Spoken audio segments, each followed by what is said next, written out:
How to respond when someone says, I don't like you. Okay, salamat sa honesty. Pero hindi ko kontrolado ang feelings mo.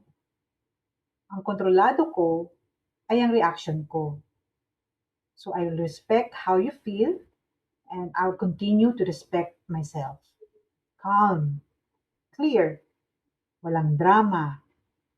Kasi sa totoo lang, hindi mo kailangang ipilit ang sarili mo sa taong hindi marunong mag-appreciate. Ang mahalaga, hindi ka bumababa sa level ng disrespect. You stay grounded, professional, and self-aware. Hindi lahat ng tao magugustuhan ka. And that's the reality of life.